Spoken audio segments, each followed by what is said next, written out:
بسم اللہ الرحمن الرحیم۔ السلام علیکم بہرام وائس کے معزز دوستو آج کی اس ویڈیو میں ہم تابوت سکینہ پر بات کریں گے۔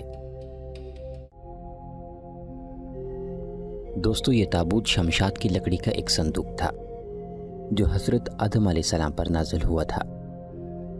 یہ آپ کی آخری زندگی تک آپ کے پاس ہی رہا، پھر بطور میراث یکے بعد دیگرے آپ کی اولاد کو ملتا رہا، یہاں تک کہ یہ حضرت یعقوب علیہ السلام کو ملا اور آپ کے بعد آپ کی اولاد بنی اسرائیل کے قبضے میں رہا۔ اور جب یہ صندوق حضرت موسیٰ علیہ السلام کو مل گیا تو آپ اس میں تورات شریف اور اپنا خاص سامان رکھنے لگے۔ یہ بڑا ہی مقدس اور بابرکت صندوق تھا۔ بنی اسرائیل جب کفار سے جہاد کرتے تھے اور کفار کے لشکروں کی کثرت اور ان کی شوکت دیکھ کر سہم جاتے اور ان کے سینوں میں دل دھڑکنے لگتے تو وہ اس صندوق کو اپنے آگے رکھ لیتے تھے۔ تو اس صندوق سے ایسی رحمتوں اور برکتوں کا ظہور ہوتا تھا کہ مجاہدین کے دلوں میں سکون و اطمینان کا سامان پیدا ہو جاتا تھا، اور مجاہدین کے سینوں میں لرزتے ہوئے دل پتھر کی چٹانوں سے بھی زیادہ مضبوط ہو جاتے تھے۔ اور جس قدر صندوق آگے بڑھتا تھا، آسمان سے نصر من اللہ و فتح قریب کی بشارت عظمیٰ نازل ہوا کرتی تھی اور فتح مبین حاصل ہو جایا کرتی تھی۔ بنی اسرائیل میں جب کوئی اختلاف پیدا ہوتا تھا تو لوگ اس صندوق سے فیصلہ کرواتے تھے۔ صندوق سے فیصلہ کی آواز اور فتح کی بشارت سنی جاتی تھی۔ بنی اسرائیل اس صندوق کو اپنے آگے رکھ کر اور اس کو وسیلہ بنا کر دعائیں مانگتے تھے، تو ان کی دعائیں مقبول ہوتی تھیں اور بلاؤں کی مصیبتیں اور وباؤں کی آفتیں ٹل جایا کرتی تھیں۔ الغرض یہ صندوق بنی اسرائیل کے لیے تابوت سکینہ، برکت و رحمت کا خزینہ اور نصرت خداوندی کے نزول کا نہایت مقدس اور بہترین ذریعہ تھا۔ مگر جب بنی اسرائیل طرح طرح کے گناہوں میں ملوث ہو گئے اور ان لوگوں میں معاصی و طغیان اور سرکشی و عصیان کا دور دورہ ہو گیا تو ان کی بدعمالیوں کی نحوست سے ان پر خدا کا یہ غضب نازل ہو گیا کہ قوم عمالقہ کے کفار نے ایک لشکر جرار کے ساتھ ان لوگوں پر حملہ کر دیا۔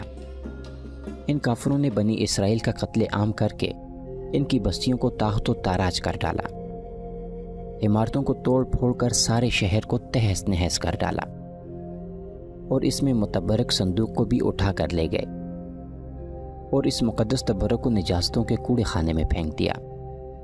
لیکن اس بے ادبی کا قوم عمالقہ پر یہ وبال پڑا کہ یہ لوگ طرح طرح کی بیماریوں اور بلاؤں میں مبتلا کر دیے گئے۔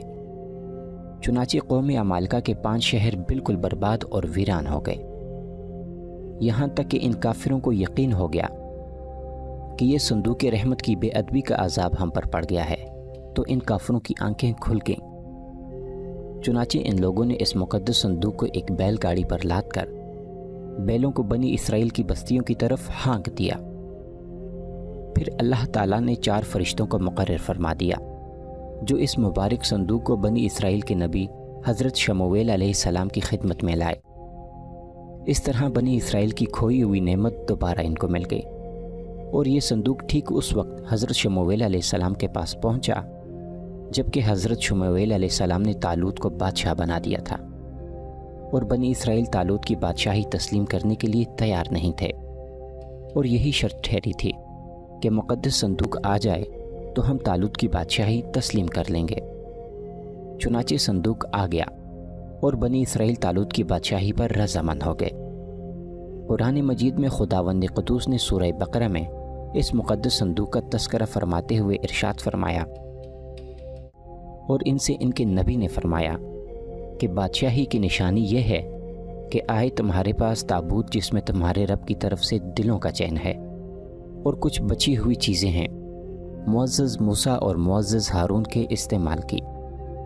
اٹھائے لائیں گے اسے فرشتے، بے شک اس میں بڑی نشانی ہے تمہارے لیے اگر ایمان رکھتے ہو۔